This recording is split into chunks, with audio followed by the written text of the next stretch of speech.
Good morning, everybody.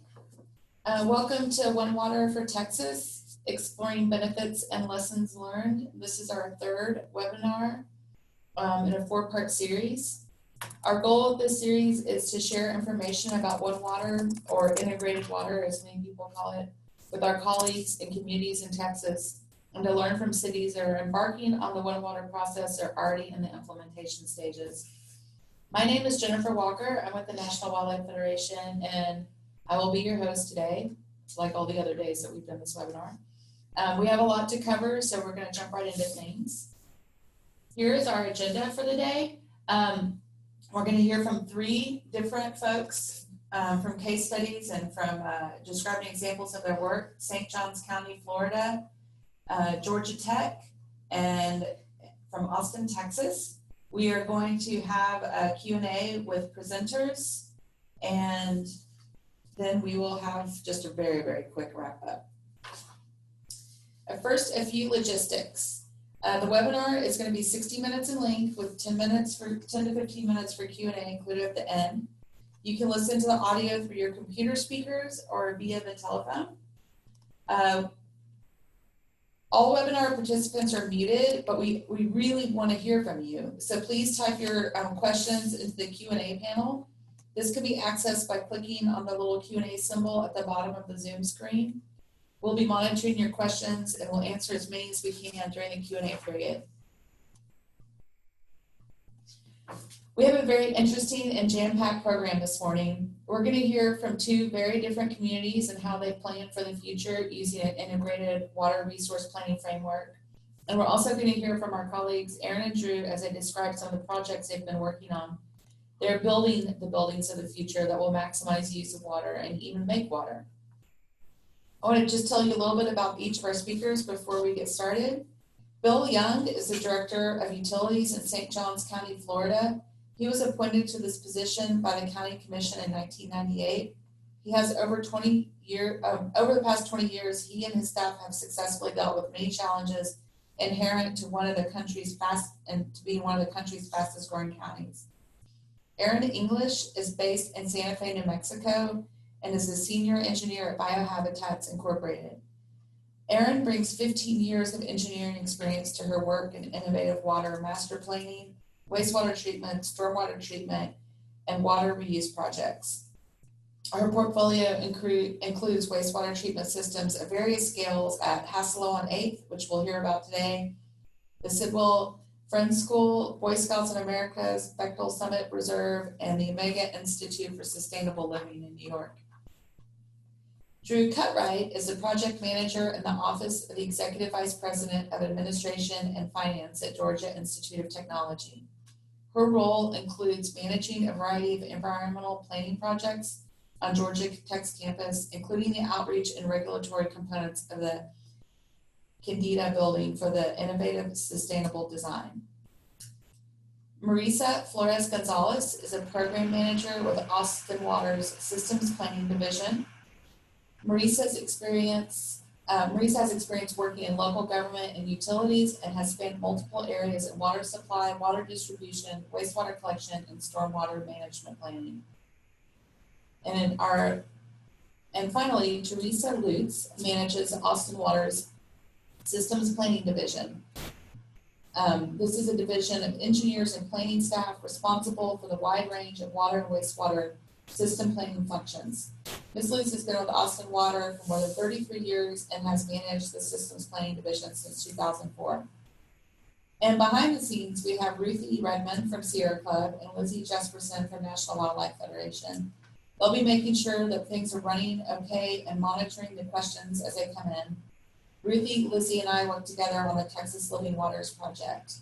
This webinar series is being hosted by the Texas Living Waters Project, and we are a collaboration of conservation groups, National Wildlife Federation, Sierra Club, and Galveston Bay Foundation, working together to ensure that we always have water for people in the environment.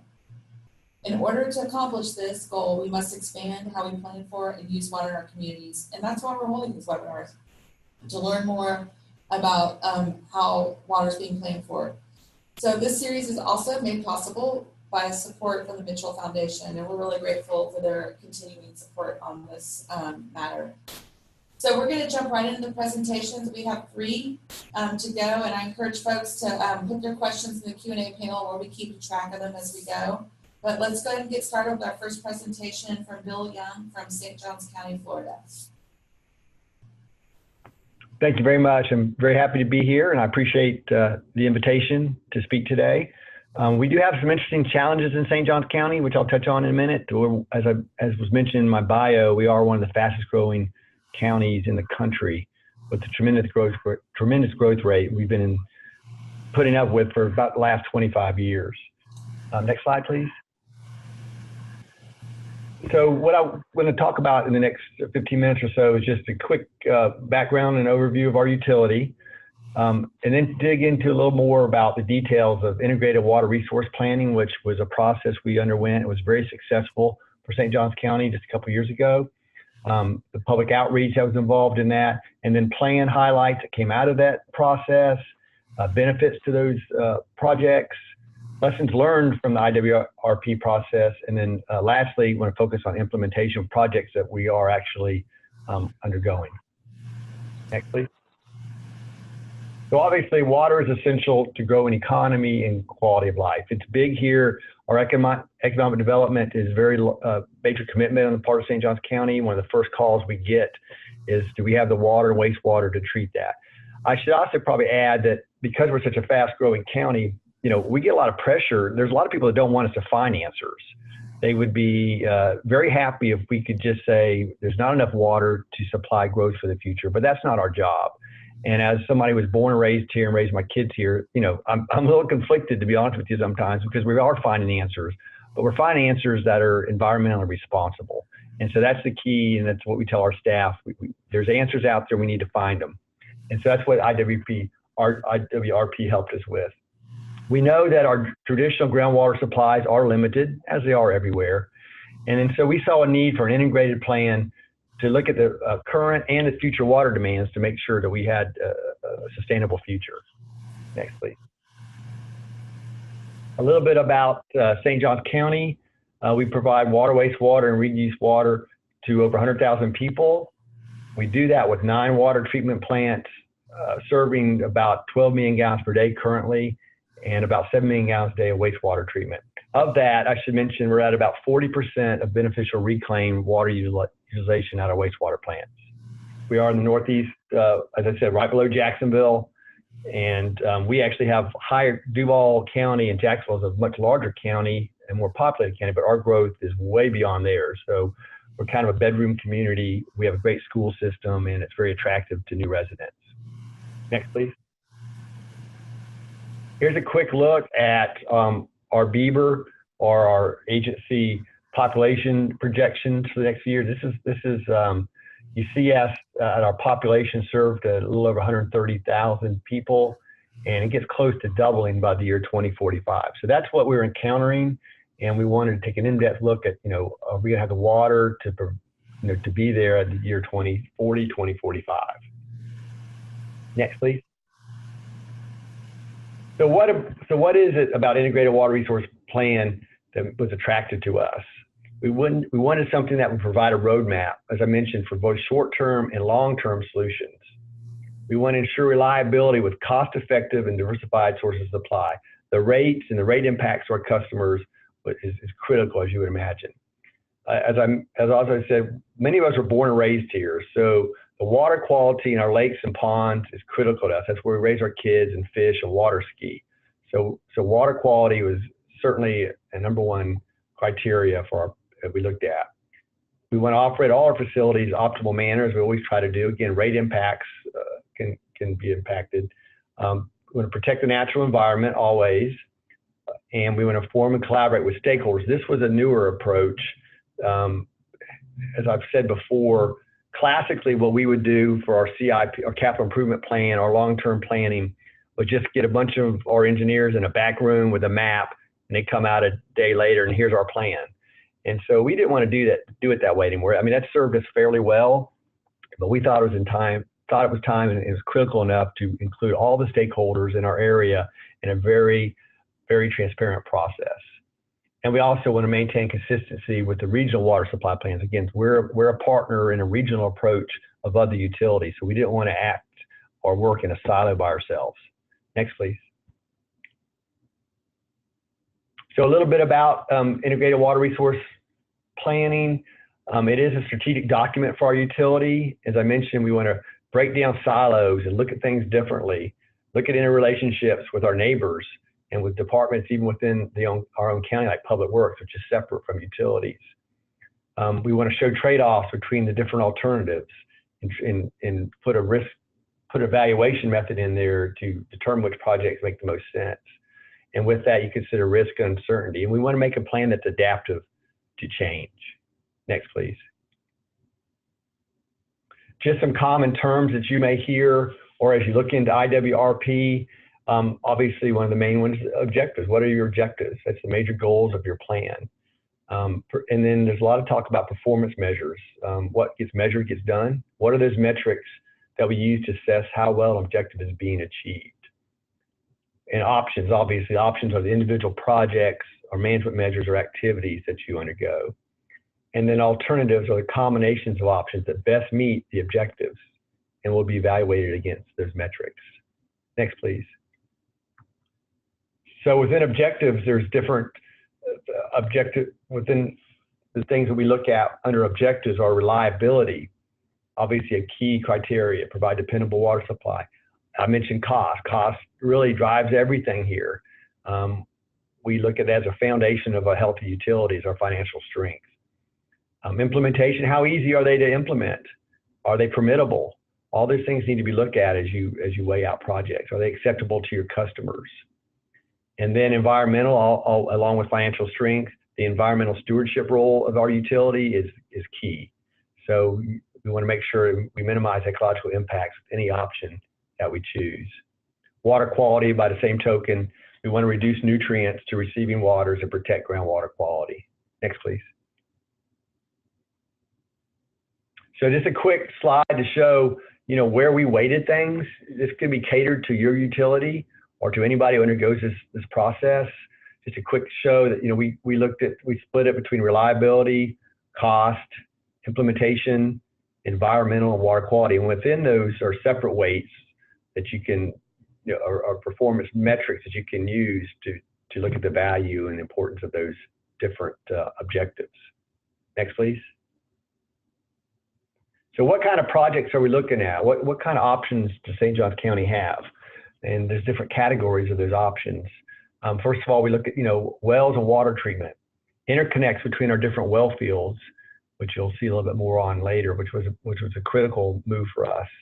Reclaimed water, which traditionally we've been very good about, but as I said, about 40% is mainly golf courses. We had not really endeavored into residential reuse very much, and that's something that we'll talk about too that comes out of this project. Conservation, we think we do a very good job with, but we learn we can always get better. We want to look at stormwater harvesting, for instance, and work with DOT, the Department of Transportation, on interchange and storm ponds. Recovery and prevention projects. We look at desal. We want to look at everything. Desal pulled from the ocean, very energy intensive, cost prohibitive in many cases, but we want to make sure we looked at everything. St. Johns River, a very pristine river, which our county is named after on our western shore, is a clean drinking water. It could be a source, but it's very politically sensitive. But we did not want to just discount that. We wanted to make sure we looked at that. Next, please. So as I mentioned earlier, a major attraction to me with IWRP is to include your stakeholders. So this was a schedule, it was about a year and a half. We had a very well-attended stakeholder meeting in February of 2014, followed by a second stakeholder meeting a few months later to update them and get their input. We published a draft plan in April of the following year and took public comments and had a final public workshop, was also well-attended. And when I say stakeholders, it's the ag community, it's neighboring utilities, it's regulators, the water management districts, DEP. All those guys were here to hear what we're talking about, hear what we're considering. We want to hear from them as well. The final plan went to our Board of County Commissioners in November 2015, which was blessed and very well received because it showed that their staff is taking the time to get well thought out answers for the future. Next slide, please. So here's some of the highlights that came out of plan. Conservation, obviously continued stress on conservation. What could we do that we hadn't been doing? Soil moisture sensors, best management practices for irrigation that we had not implemented yet. We wanted to look at reuse and stormwater harvesting. As I mentioned, working with DOT, Department of Transportation, on options. Expand infrastructure with traditional supplies, the well field I mentioned. And then operational efficiencies. Where can we get better with the operational opportunities that we have with our existing system? Also, lastly, look at regional partnerships, which we're very involved in the region with other utilities to find answers together. We definitely are not a utility that has their head in the sand and just stays to themselves. We're very active throughout the region and the state. Next slide, please. As I mentioned, we're already pretty darn good. I'm very proud of what we do with conservation already. Our per capita usage is one of the lower in the area. We want to continue our customer education. And back in 2001, I'm very proud that we went to a tiered rate structure, one of the first utilities in this area to do it, where people pay more as they use more at higher consumption levels. We've gone to automated meter reading, which really helps our customers to detect leaks. We have very aggressive meter monitoring to help do that. We notify people when there's continuing use. We are expanding our reclaimed water program, and our land development code limits high volume irrigation. So so many things were in the works, but a lot of this came from the study just confirmed we were heading in the right direction. And we're working on ordinances that will actually address irrigation throughout the county. Next slide, please. So directly from the study, we kind of got a good feel that we were doing the right things. We also look into demand management and monitoring via automated meter reading and improved meter technology. We are able to monitor people's usage, customers' usage every 15 minutes or so. So as I mentioned earlier, we are able to reach out to them and let them know. I've got many letters from customers expressing appreciation for letting them know that they had a leak in their house, saving them a lot of money and saving the community a lot of water. So there are some utilities, I hate to say it, that probably would just take that revenue and not notify anybody. So we try to be proactive and save the water. Recently, we replaced 10,000 meters in Ponte Vedra, all to automated meter reading. Next slide, please. Other projects, soil moisture sensors, high volume irrigation uses, and develop conservation partners with ag. We're working on that with the farmers right now to see how we can help them save water and work together to do that. Next slide, please. Projects that we are implementing, undergoing. We're interconnecting two different well fields, one with a better quality than the other, so we can rely less on the wells where we're seeing saltwater intrusion. We're expanding a plant in the Northwest where the water is better, from 6 million gallons a day up to 9. Next, please. Reclaimed water, I mentioned, we're focused on all new development. We've focused on a map. We don't want to have people put in purple pipe for reuse where it's not practical. We're not going to be for the next 20 years. So we developed a service area map around the new clean growth where we don't have to retrofit neighborhoods. The next slide, I think, shows a map of that. Yeah, so the purple areas where reuse will be mandated for all new development, and beyond that, it'll be optional or be down the road some, but we just don't want to see somebody put pipe in the ground that sits there for 20 years. Developers are pretty appreciative of that and understanding. Next slide, please. Again, major commitment out of this study to reclaim water service, right? Our fastest growing service area. We have 500 to 600 residential customers online now. Tanks going on all through the county. Spend a lot of money on transmission mains for reuse and storage tanks. Next slide, please. Again, another example of purple pipe going in the ground to Anastasia Island or Bear Island. A commitment to reuse water and keeps nutrients out of the river where it was formerly discharged. Next slide, please. I'm trying to hurry along here to stay on schedule. We are working with DOT and the Public Works Department, interdepartmental works to see opportunities to augment our reuse water from stormwater ponds. All from this study. Next slide, please. So what did integrated plan do for us? It serves as a planning tool, a roadmap for short and long-term solutions. As I mentioned, interagency coordination to meet shared goals. It streamlines individual project implementation due to project familiarity and provides a reference for regional planning efforts and coordination. Next slide, please. So why did it work for us? It worked for us because we involved the community. So the community was on balance with our commitment to environment and our rates. So it's a balance between those three equally important characteristics, and we're very proud of that. Next slide, please. This reflects our outside the box thinking. We're known as a utility. It's very progressive, tries to do the right things. Transparency and stakeholder coordination equals success. And I'm very committed to that, and it's worked very well. And we came out of it very, very well in the public eye. It's a very effective information sharing. It's a living document. It'll be adaptable as we move forward. Lastly, I think one more slide. Just to let you know, on our website, there's a link to our integrated water resource plan. Lots of people take advantage of that, look at it. And again, a very successful process for us. Very proud of the results of that. Very proud of the stakeholder involvement in the final product. So I'm a big believer in IWRP, and it really worked well in St. Johns County. With that, I think it's my last slide, and I'll stand ready for questions at the end. Great, thank you so much, Bill. I really appreciate it. And thank you. And Aaron, English and Biohabitats, and Drew Cutright from Georgia Tech are going to, we're going to move right into their presentation. Okay, thanks. Hi, and thanks, Bill, for that awesome presentation, and thanks to the Texas Living Waters Project folks for having us here today. I'm Drew Cutright.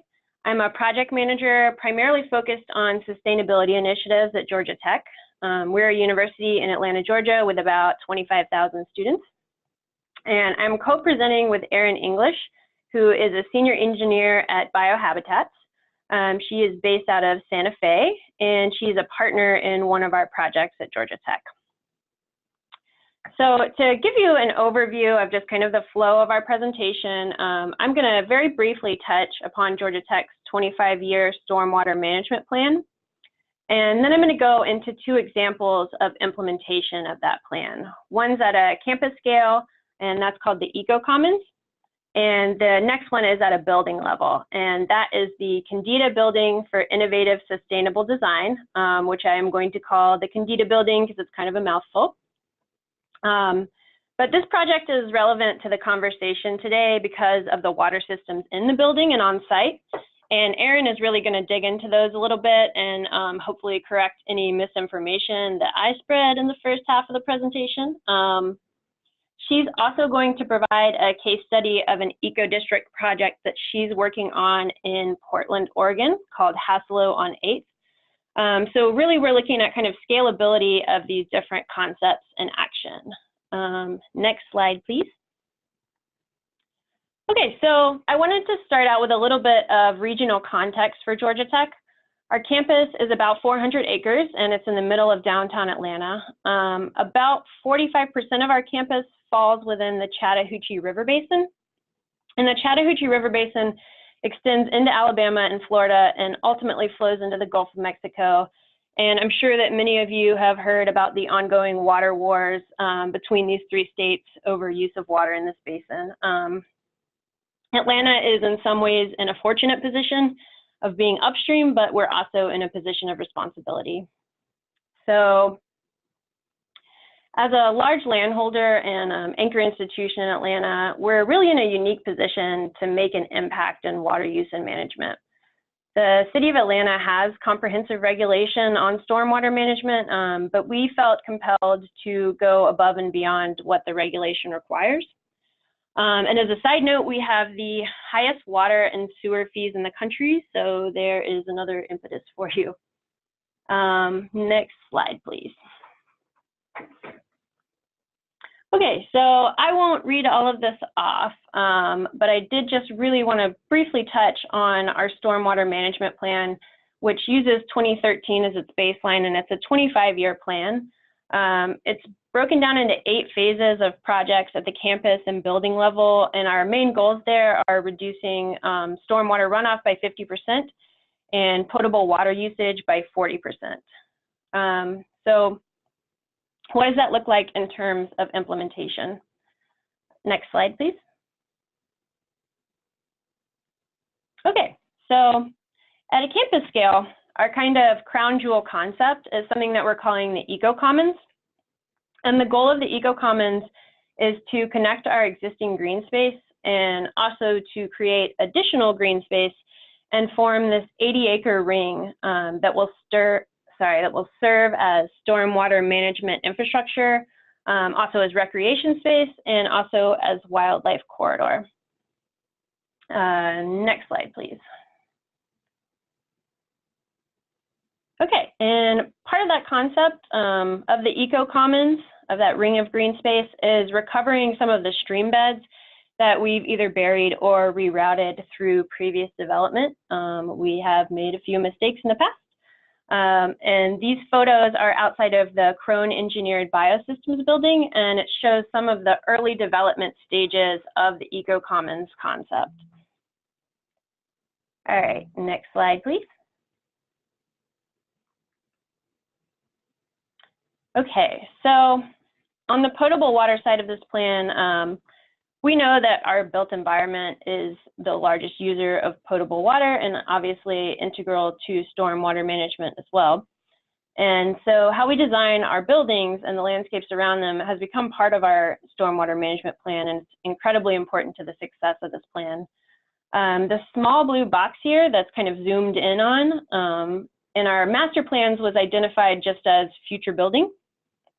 And the goal that was set for it in our stormwater plan was for this building to have a cistern for toilet flushing and for irrigation. And we've gone a bit beyond that with the actual project. Next slide, please.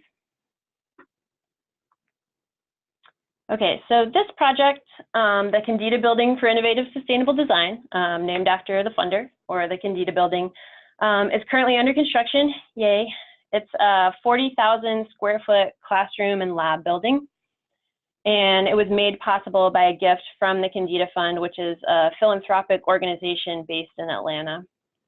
So the Candida Fund came to us with the goal of building, the small goal of building the most environmentally sustainable or environmentally advanced education and research facility in the Southeast. And we were like, bring it on and bring on the donation. So our primary goals here are that this project serves as a model for sustainable design in the Southeast. So outreach, education, and policy work are all huge parts of this project. Another big goal of the project is that the project is certified as a Living Building Challenge project. And I won't get too deep into the Living Building Challenge today, but I suggest looking into it if you're interested in sustainable design in the built environment. But it's a strenuous, sustainable design standard that essentially asks that the building functions like a self-contained organism and remains within the resource limits of its site.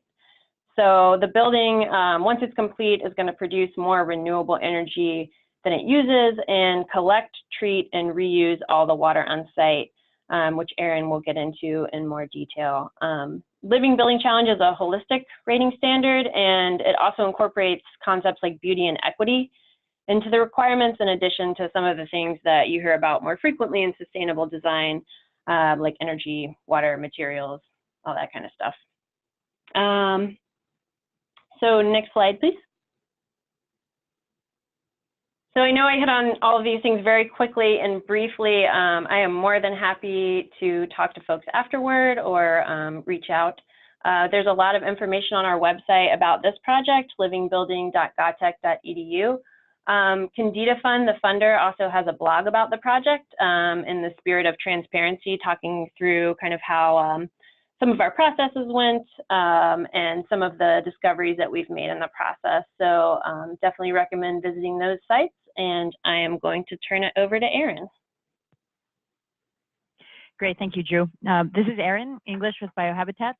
Going to get a little bit more into the details of the Candida Building and another case study, but also before I dove in, I wanted to just pull back the lens a little bit and just mention that in the pursuit of the One Water paradigm or shift in thinking, we also think it's important to maintain a connection with the ecological design and the opportunities for integrating infrastructure with ecology.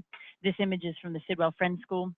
outside of Washington, D.C., and it's a full wastewater treatment and recycling system for toilet reuse that was built right into the courtyard and has a lot of interpretive and educational value.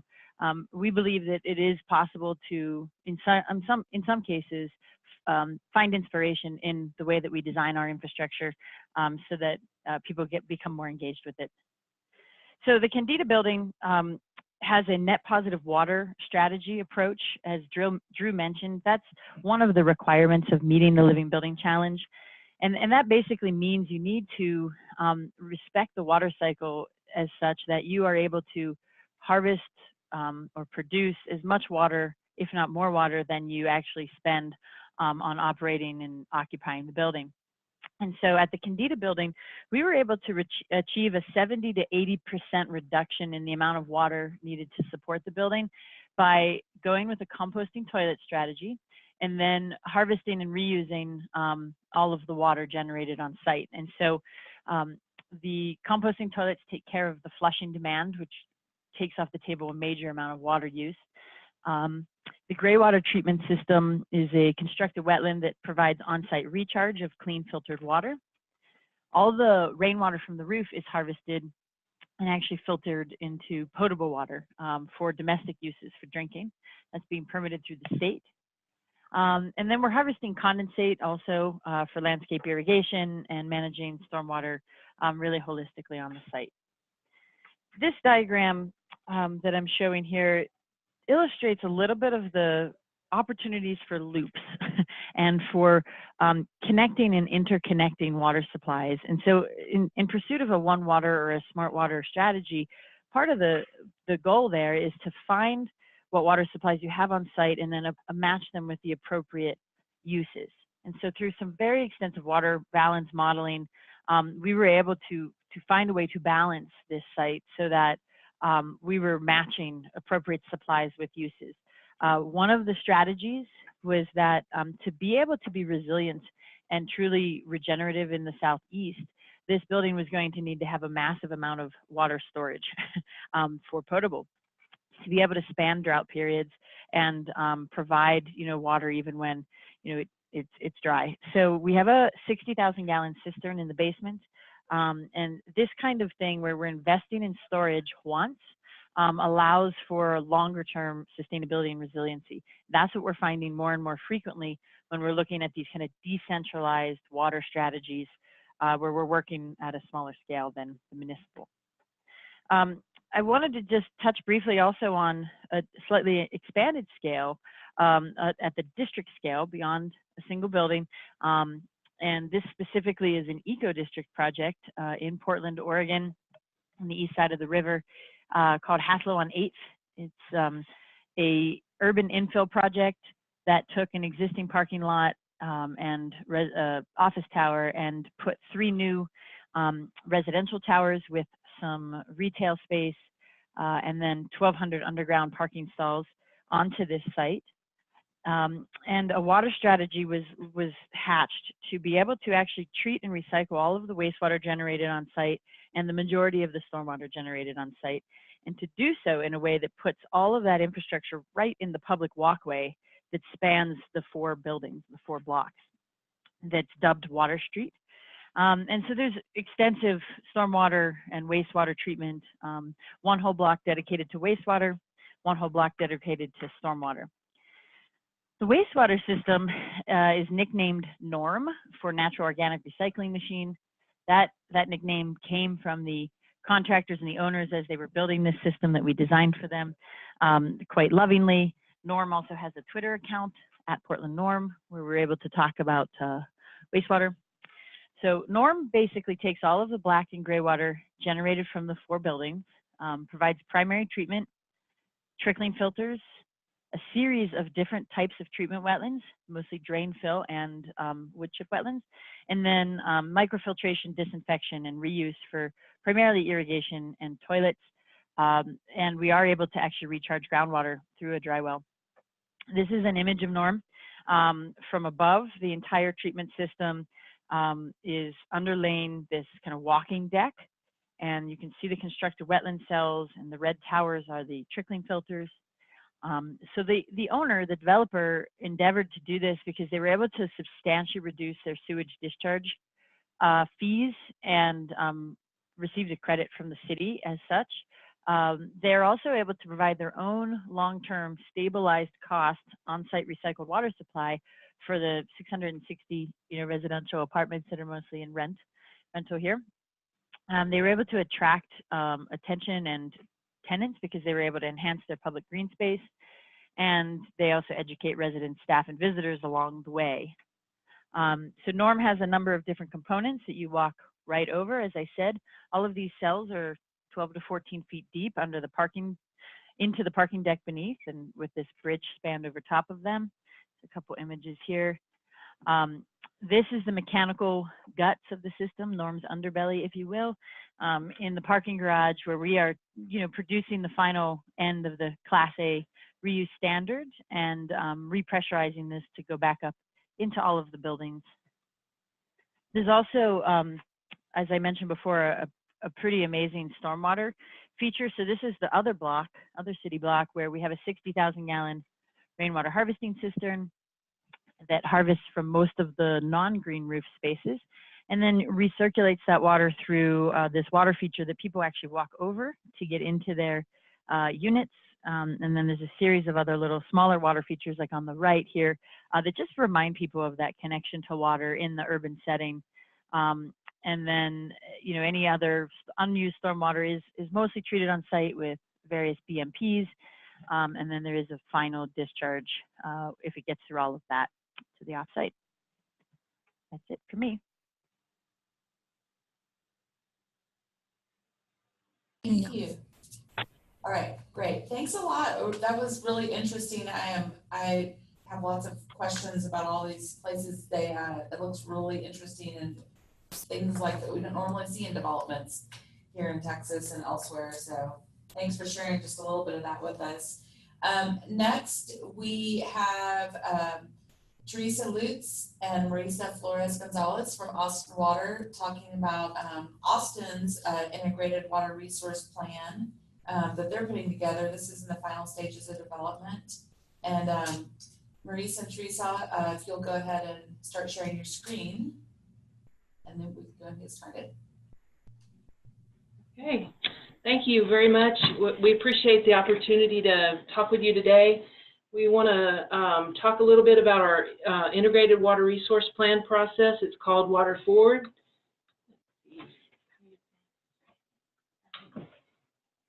Okay. So our Water Forward project, we're doing an integrated water resource plan. We're looking at a 100-year horizon, and we're working to reflect our community values through this. We'll talk about some of the drivers for the plan, but we're working with other departments and a council-appointed task force that meets monthly. We have quite a bit of community coordination and stakeholder input that we've been seeking through the process. We're working to get the plan done by the end of this year, and then once we have the plan done, we're going to update it on a 5-year cycle. So we see this as a long-term commitment to integrated water resource planning and keeping it updated. Our goal is to ensure a diversified, sustainable, resilient future for Austin in terms of water with strong emphasis on water conservation. Just a little background on Austin's water supply. We get our water from the Colorado River and Highland Lakes. We're very fortunate to be situated on the Texas-Colorado River and have water storage reservoirs, lakes upstream of us. We have a combination of state-granted water rights and contracts with the Lower Colorado River Authority for up to an amount of 325,000 acre-feet per year. And right now, last year we used about 149,000 acre-feet. So we're a little less than half into our water supply. But as you'll learn more as we go through, we're really looking forward and thinking about the future and different changes that might occur. So to help us think through that context of our supply. Some of our guiding principles for our plan development, I won't go into the detail of all these, but focusing on our core supply of the Colorado River is very important. That's our core supply. We have much millions and billions of dollars invested in our system that draws from the river, and we have a very long history of that, and so that's our core supply, and we work to with our partnership with LCRA and to assure its reliability. We're also focusing on conservation and water reuse and long-term stability of our supplies. We're looking to maximize our local resources, be prepared for droughts, focus on the natural environment, economics, making sure that we're affordable into the future, ensuring that we meet all of our regulations, and we have a comprehensive plan that we're syncing up with for the whole city. So we're working with other departments to make sure we're in sync with where the city's going as a whole, looking at things more holistically, working to have that coordination. We also have our regional partners, other cities in the area, our Lower Colorado River Authority regional partner. That's an important part of our planning process, is making sure that things we're looking to do locally kind of fit within a regional context. And then, of course, our public and stakeholders in our community are essential to the process. Some of the key drivers we have are the extreme drought we just went through. We had a historic drought, and we've learned a lot from that drought and want to plan to be resilient through that kind of drought, but even worse droughts in the future. Population growth, climate change effects. That's a key part of our plan, is planning for uncertainties in the future as may be impacted by climate change, and also just making sure we're aligning with our community's values. As part of our planning, we've incorporated different hydrologic scenarios that we're looking at. We have 4 different ones. I'll kind of go through them quickly. One is looking at the classic period of record hydrology that we use in our basin, looking at hydrology from 1940 through 2016. That's kind of the roadmap of where we've been in the past. But also we're layering on top of that climate adjusted hydrology into the future, to say if what we've seen in the past changes into the future with climate change, how does that impact our planning in terms of increased evaporation, longer and more intense droughts. And then also we're looking at extended periods where we're looking at droughts worse than the drought of record, and we're also layering climate change on that. And then we have these 4 different time horizons that we're looking at: 2020, 2040, 70, and 2115.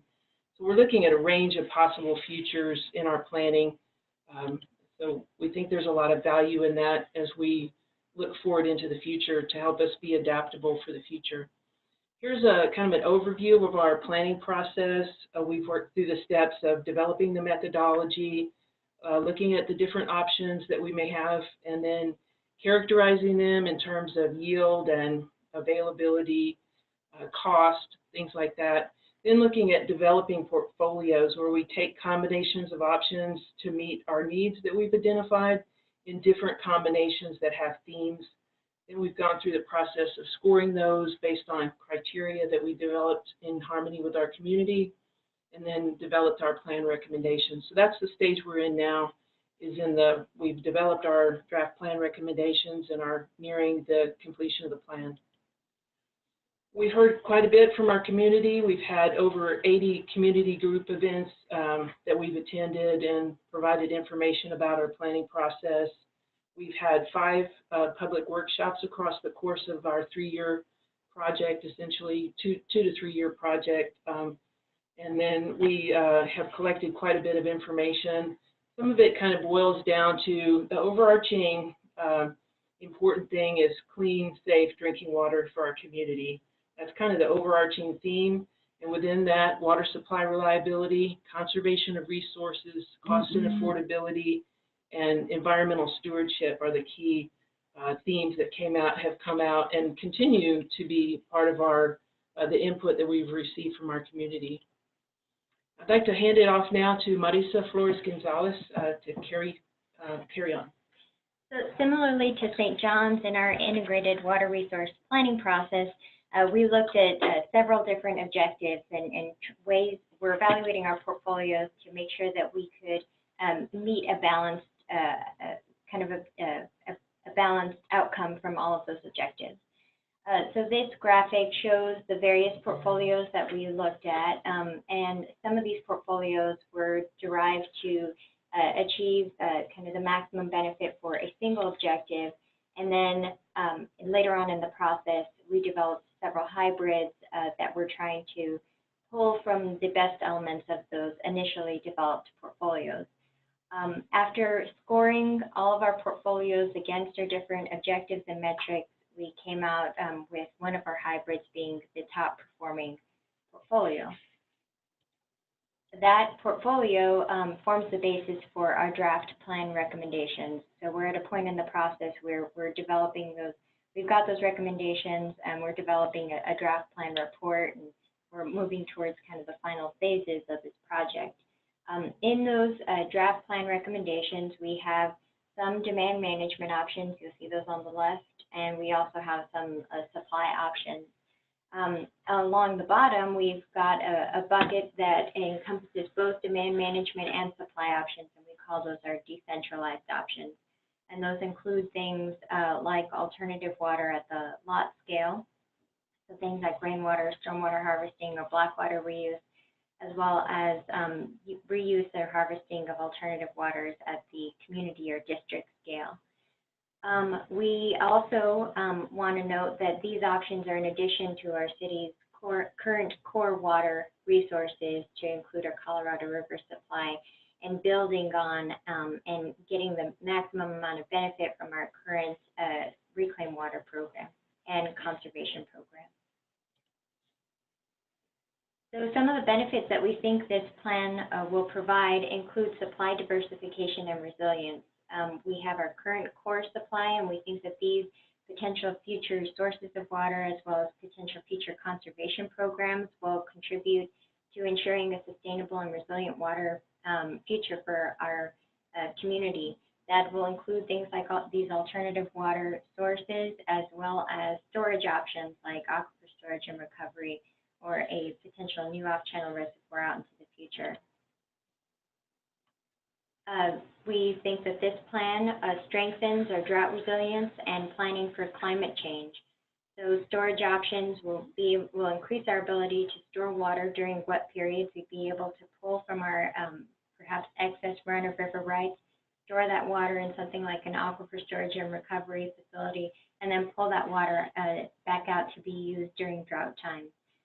Something that we are expecting to plan for in the future will be how do we adapt to extreme events. When we look at climate change and the potential impacts that climate change will have on our hydrology, we note that we'll see potentially prolonged drought periods punctuated by more extreme precipitation events. So maybe the total amount of precipitation that we see in the future doesn't change, but the way that it's distributed across time will change.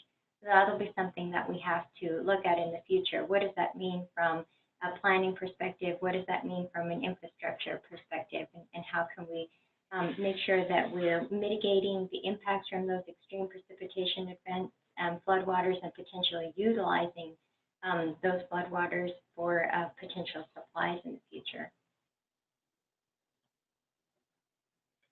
In addition, this plan helps us to meet future demands and population growth by increasingly meeting non-potable demands with non-potable supplies rather than potable supplies. This is called a fit-for-purpose approach, so matching the appropriate water quality with the appropriate end use. And the graph on your screen just shows how how kind of the current breakdown from our planning process shifts that burden of meeting the non-potable demands. In 2020, we have 43% of this pie being potable supply meeting a non-potable demand. And in 21-15, over that 100-year planning period, we're able to shrink that to just 6%, where potable supply is meeting that non-potable demand.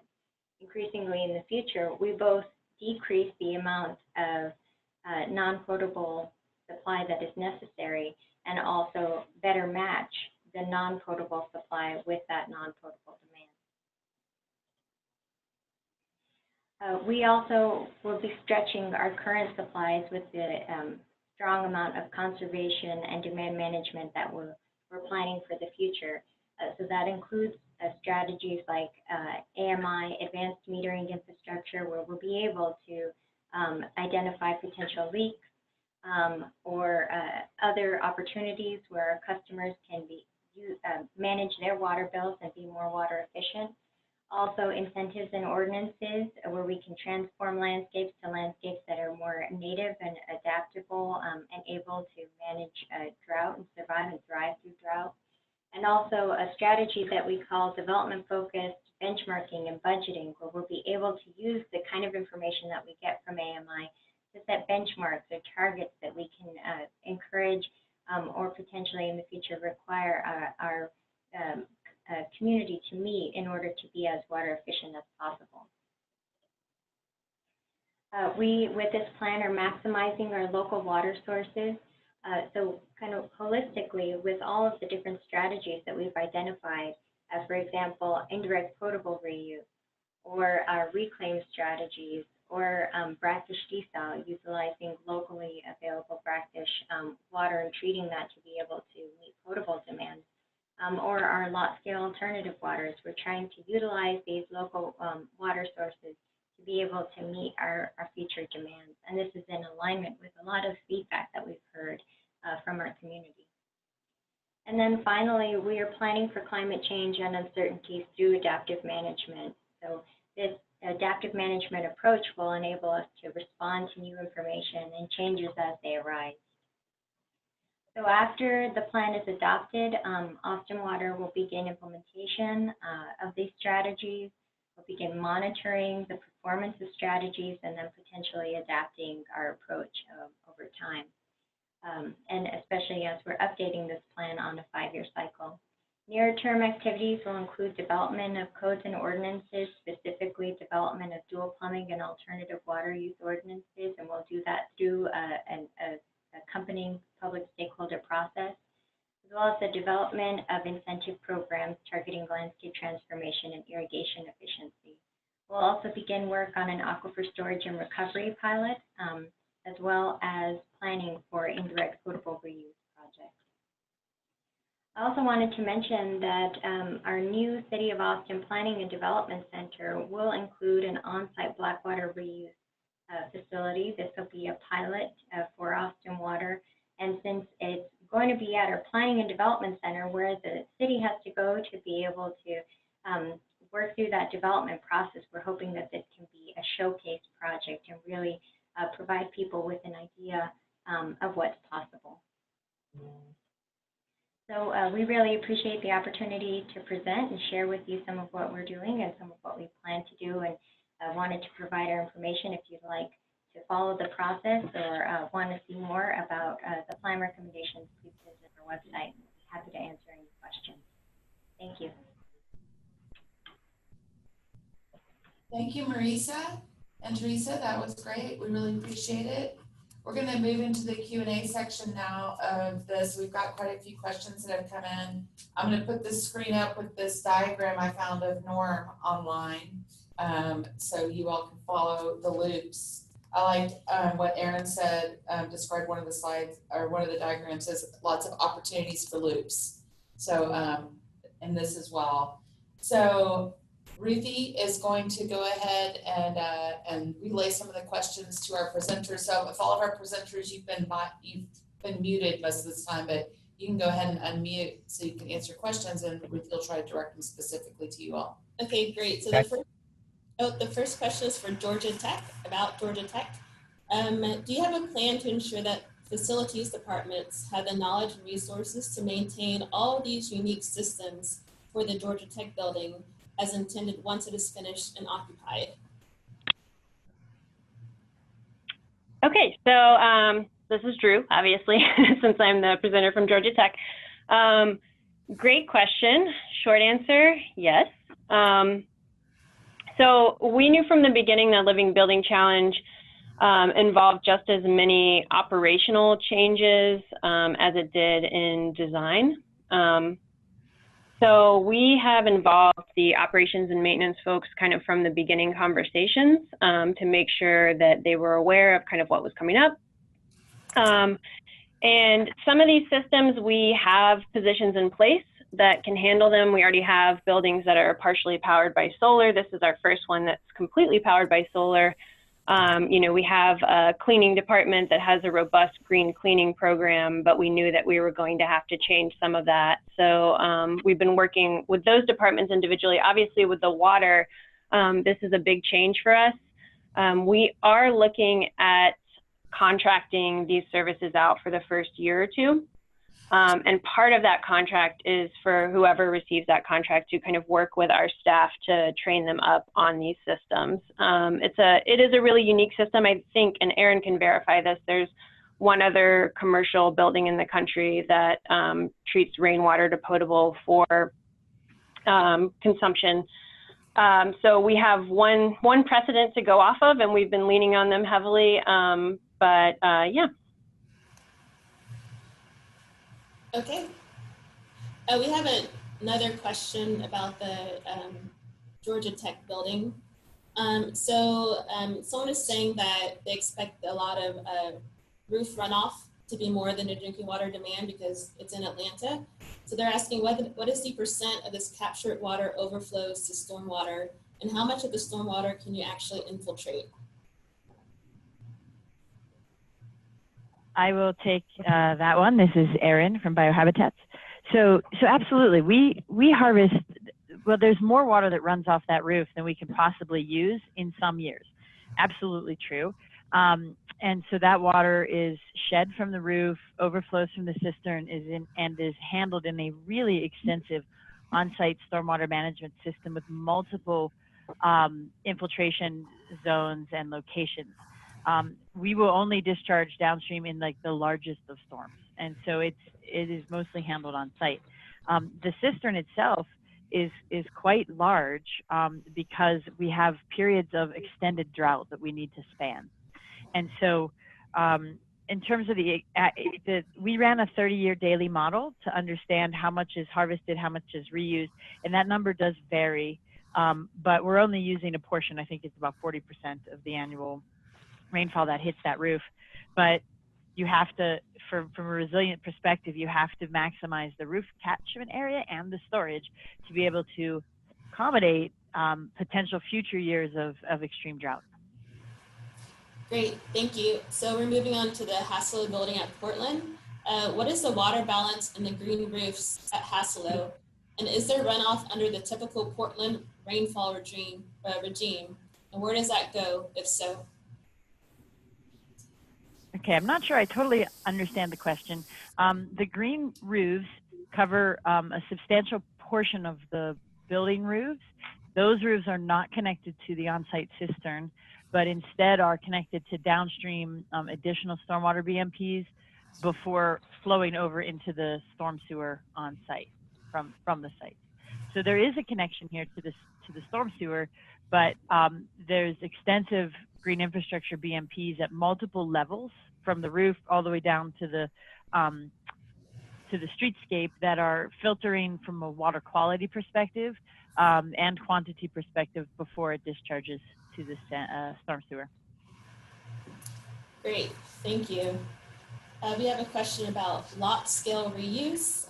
Can you describe what lot scale reuse would entail and who would implement it, and how would you manage that long term? I believe that was for Austin. They talked about lot scale reuse. Oh, thank you. Well, okay. Just looking at the question. Lot scale reuse in our terminology means building scale. So for us, we're looking at different ways that we could implement that through alternative water ordinances. We'd be looking at developing those ordinances as part of a public and stakeholder process. In the near term, we would be looking at developing ordinances to potentially require reuse for a larger commercial, potentially multifamily, and that would be paired with a dual plumbing ordinance targeting those potentially same sectors. However, we're still looking at whether that would, what the specific applicability would be, and we need to determine that as part of that public stakeholder process. If it is implemented through an ordinance approach, that would be on the developer or customer side. the operations and maintenance of those facilities would fall on the developer or customer side. We're also looking at developing incentives for targeting alternative water projects and ways that we can help to facilitate the implementation of those projects for developers or customers. Great, thank you. I have a question for Bill in Florida. How important is it to move collaboration and implementation beyond the water department, and how do you accomplish this? Oh, it's critically important here. We feel like it's very important to get buy-in from everybody. Without a plan that's embraced by the public and other departments, you stand to get submarines at the last moment. So my philosophy has always been to cooperate fully from the beginning, get ideas from others, and then, frankly, from a selfish standpoint, you're less likely to be surprised or submarined at the 11th hour. So I'd rather get the buy-in and be collaborative from the beginning and not get disappointed or surprised later and have to fight a whole new battle you never saw coming. So just from a general management standpoint, I always prefer to involve everybody to hopefully get their buy-in early to address any issues they have so you're not surprised later. Thank you. I see that it is noon now. I'm going to go ahead and let us do a few more questions. We've got some great ones here, but I have my last slide up in case folks need to get off. I just want to let you all know that we have one more webinar in our series.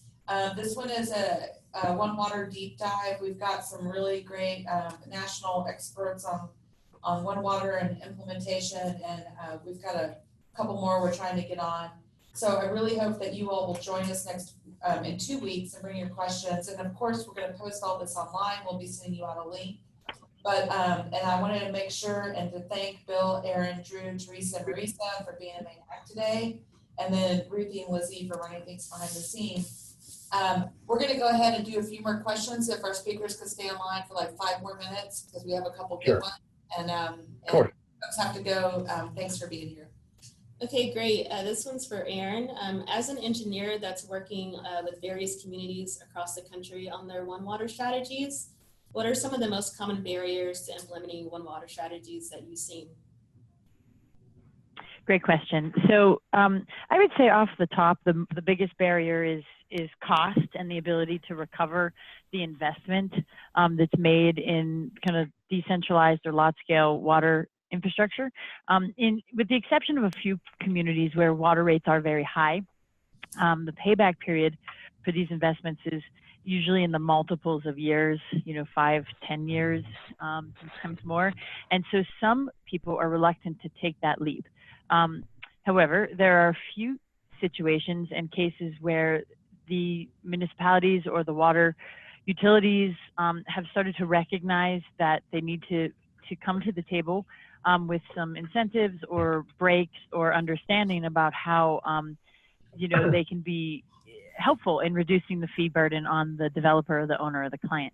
And then on the other hand, there's this question about like who will be responsible for operating and maintaining these systems. There was a question about that earlier for Georgia Tech. That's a good one. And so it's important for people to know that the investment in time for these over the long run is there, but to just plan for it and to know that that's a requirement when you kind of take this dive. Great, thank you. We have a question for Austin. How is the Integrated Water Resource Plan or Water Forward different than other water supply plans that we all done in the past? Yeah, in many ways. This time, I think we're looking at things much more holistically. It kind of fits with the One Water theme. We're looking at bringing in local elements like stormwater management and on-site kinds of options in much more of a holistic way than we have in prior times. We're focusing on maximizing local resources.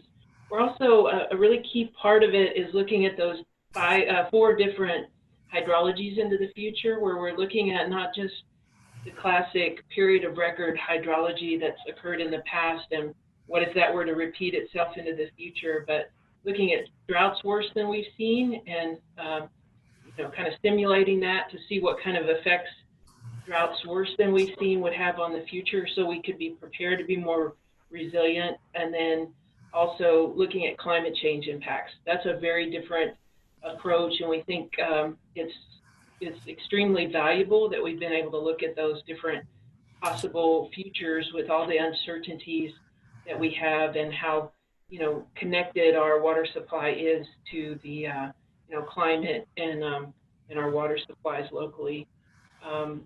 We've had an extensive amount of public outreach also with this plan, and we're feel very good about that, and very fortunate that we have our community that is willing to engage with us on that.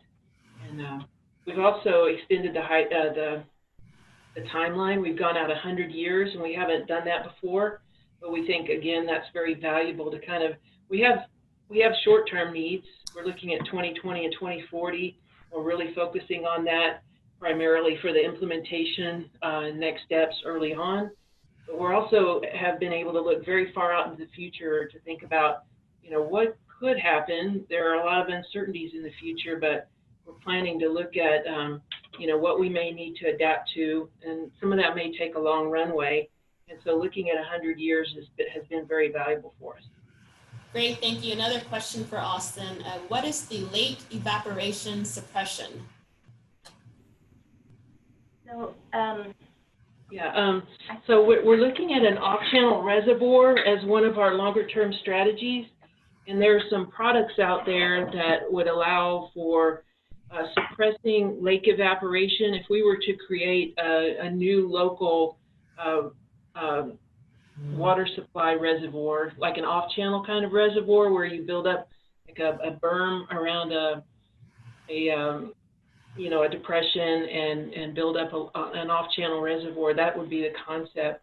We would look at trying to suppress the evaporation. There are products that are like polymers that basically spread a very thin layer of material across the surface of the water. You have to apply it frequently, but it would help suppress the evaporation, because it would be basically, an above ground large pan of water essentially. So you'd want to try to minimize the evaporation effects, because we have quite a bit of evaporation here in Central Texas.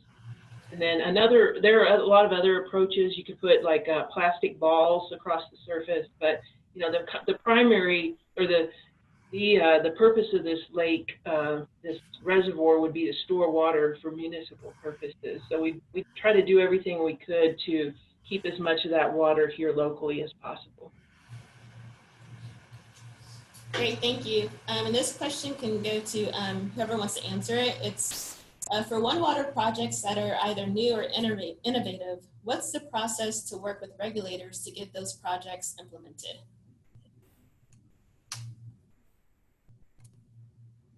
And that can be Bill or Aaron or someone from Austin.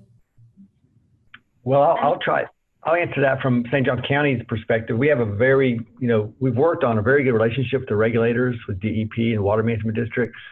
So I think the innovative projects, which maybe they're not used to, it would simply just be a visit from us to go show them and, show them why it's progressive, why it works, educate them about that. And I found them to be very open-minded. So I think, again, it'd just be a very open approach to try and get buy-in from the regulators and learn very quickly whether we'd be wasting our time or not. But I found them to be very open-minded and progressive in most cases. Great, thank you. Anyone else? Yeah, just from Austin's perspective, I think, it depends on who you're talking about. Regulators. A lot of the exercise, people are generally pretty open-minded and pretty willing to work with you. I think a lot of the exercise about figuring out, how to get these projects through a regulatory environment is first kind of doing a baselining exercise to understand what is the regulatory environment and what is that regulatory environment at different levels.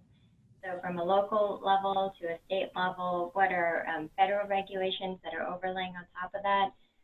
A lot of what we've been doing within the city of Austin is really kind of diving in and doing that baselining exercise and understanding what are the different layers of regulation.